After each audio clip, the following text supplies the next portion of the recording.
I remember one show that they did that really struck me. There was, they brought him a flamethrower. Woody. And they had an elderly gentleman who served in the Army in World War II. And they had this guy come up and show him how to use the flamethrower after they took and they fixed it. And the way that they handled this senior soldier made me cry. Because it's about respect and it's about honor. And it is my honor to introduce to you two of the principal from Sons of Guns, Kris Ford and Stephanie Hayden. By the way, I didn't think I was going to get to introduce Stephanie. I'm like, why do I get to introduce Kris and not Stephanie? It's a cannon! Thank you, brother. Thank you. Well, thank y'all. Thank y'all very much. We are honored to be here, first of all. We got a little something to say, and totally agree with the majority of the people here. The people that haven't seen the show, I still agree with you. Just speak up a little bit. I have no clue what makes us any better or worthy of being up here. But all I can say is I'm honored and I appreciate it. Second Amendment rights. Save the second, save the first, save them all. Save us. Who can save us? Who can or we can? No one can. It really doesn't matter. I was asked these questions and asked these ideas. I asked many fellow Americans the same question I was asked and tasked with answering. That question is, what does the Constitution mean to you? Do you feel your rights as Americans are being threatened? Do you feel your citizenship is being threatened? Particularly, what does the Second Amendment mean to you, and is it being threatened? I asked multiple people from California, Florida, Louisiana, Philadelphia. I've all across, barbers, just tons of people. And in your basic town, as much as 9 out of 10 people I asked felt that yes, one or more of the Americans' rights were being threatened. This sadly did not surprise me. As I listened to my fellow Americans, I heard explanations ranging from the economy to the Illuminati, the army to the art of war, for the reasons as to why we might be feeling threatened. And I'm here to say that while the why is very important, it's not the focus. The focus should be on how they can threaten us, why they can threaten us, why they can't threaten us, who can threaten us. The information that would answer these questions could educate so many citizens, from senators and representatives, the civilians and the civil servants. I've spoken to barbers and battle-hardened soldiers, school teachers to salesmen, construction workers, contract players, and all of them are concerned. None of them have the information or the confidence to do something except spread the word by mouth. And well, with only hearsay and conjecture, which is what they'll call it, the act of expressing interest in the case is more, it causes more fear, and it invokes more fear among ourselves because we still have no answer. We fear what we don't understand, and it's sad, but most Americans do not understand government. Most of this generation feel that the government runs its people.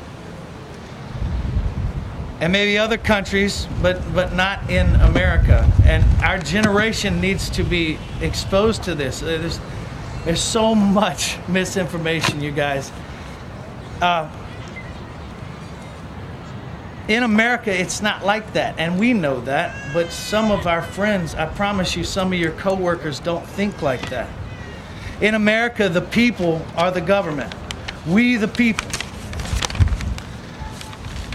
Now, on that note, we have inalienable rights given to us by God. Nobody else, not the president, not your daddy, not your mama, not your senator, not your representative. God gave us these rights. And these rights cannot be taken away. The right to speak, the right to equality, the right to defend ourselves, the rights to get together like we're doing right now. These rights come from God. And if you take God away from government, then where do the rights come from? Tell me that. If you take him away without God, where does your moral compass point to? Where does that leave you? In God we trust. Correct? In God we trust. If we as citizens that happen to be alive in this time of change don't hold on to our values that created this country and pass them down to our next generation, my children, who will? Your children, who will? Who will let my son know that it's okay to talk about religion to someone? And it's okay to own guns. And it's even okay to shoot them. It's okay to speak up for what's right in your heart. And even if everyone doesn't agree, it's still okay. I tell my son that because he's 8. He's about to step out into this giant world where people are going to change his mind in 100 different ways. But I'm the only thing, just like you guys are the only thing that can tell that next generation what we're actually here for.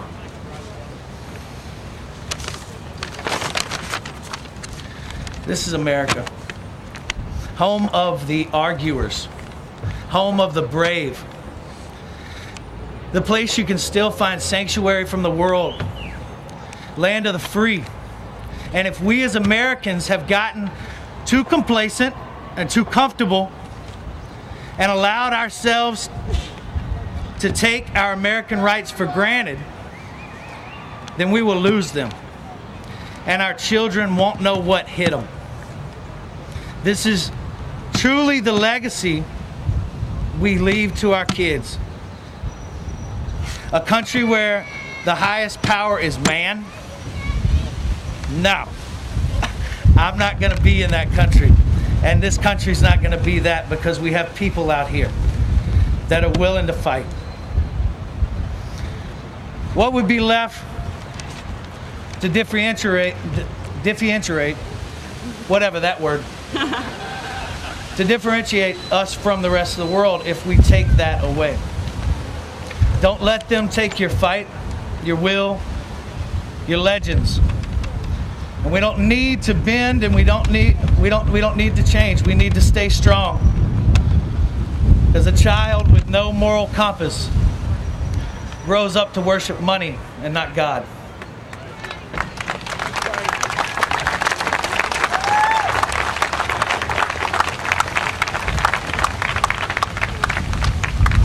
You know, me and my husband have a lot of the same beliefs, and that's why we're standing here talking to you together. There's no point in us coming up here and both saying the exact same thing, so I'm just going to say what he said. But I also, I also, of course, want to tell you guys thank you. The fact that we're even someone that you want to listen to is amazing to us. I can tell you about 5 years ago, there's quite a few men in this crowd who wouldn't have cared.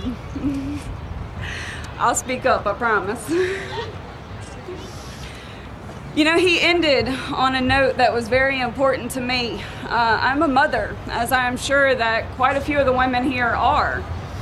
I have 2 children who mean the world to me. And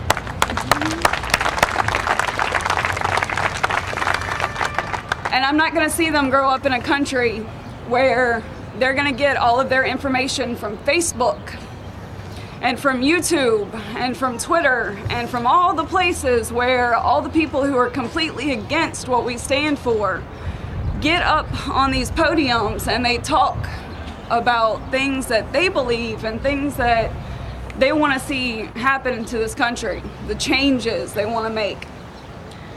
I got news for you. I don't need any changes. I'm okay with my country the way it is.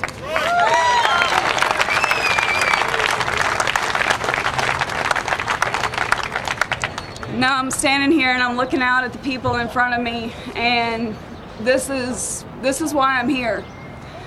This is why we're all here, because we have the right to stand together, to unite, and to say that we're not going to stand for it. That if you come for us, we're going to fight back.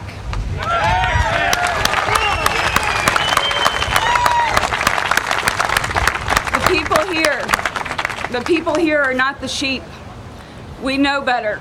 We know that we have to stand up and fight for what we believe in, and if we want to keep our rights, that we have to come together and we have to make sure that our brethren know what's going on. This is what it's all about, guys. Having you all come together and stand up for what you believe in. That is the American way. You're doing exactly what you're supposed to be doing. Now I need you to take it one step further. I need you to get your friends that cannot stand when you talk politics, do not want to hear your beliefs. I want you to beat it into their heads. I want you to bring them out here. I want you to make them listen to the other side of the story, because right now the only thing that they hear is who? What was that guy's name? Obama? I think that's what they're hearing. They're hearing his version of what this country is supposed to be. And I'm pretty sure that everybody here well knows that that's not the country that we want.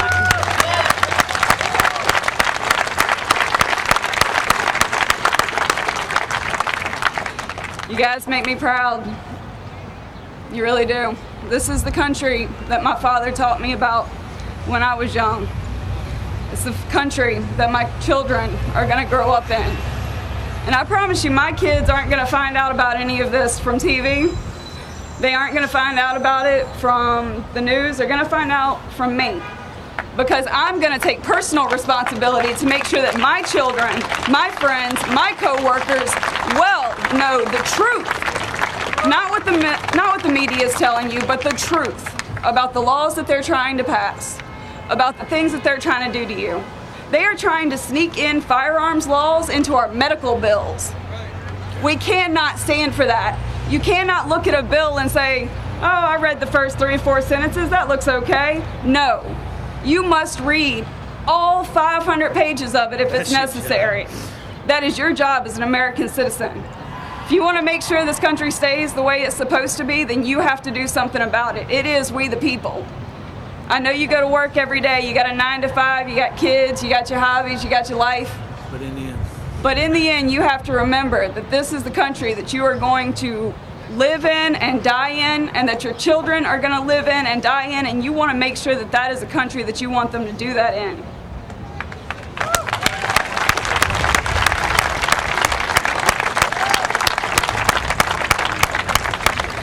Right now, our government is doing a lot of sparkles on the side. They're talking a lot about some policies that really aren't that important. They want to distract us away from the things that really are important, like keeping our Second Amendment rights. They'd rather have the media so tied up in anything else, honestly, than the rights that they're trying to take away from us. They're using celebrities to get up on these big national podiums and tell your children that, oh, what this man says is correct and this is what you should listen to, and you should listen to me because I'm famous. No, that is not the way it should be. I understand we got the opportunity to be on a television show, but you know what that did for us? That gave me the opportunity to stand right here today and talk to you guys.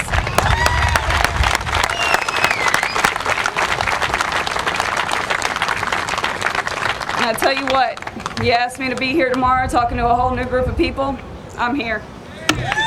You should be too.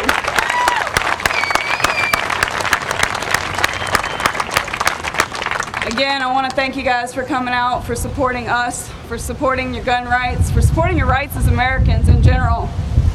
I'm glad that everybody likes the show. I hope that you continue to watch it. It'll keep us on the air, and what that really does, the more important thing, is it gives me more opportunities to come out and spread the word about the things that are going on in our country. And I appreciate that, and I thank you from the bottom of my heart.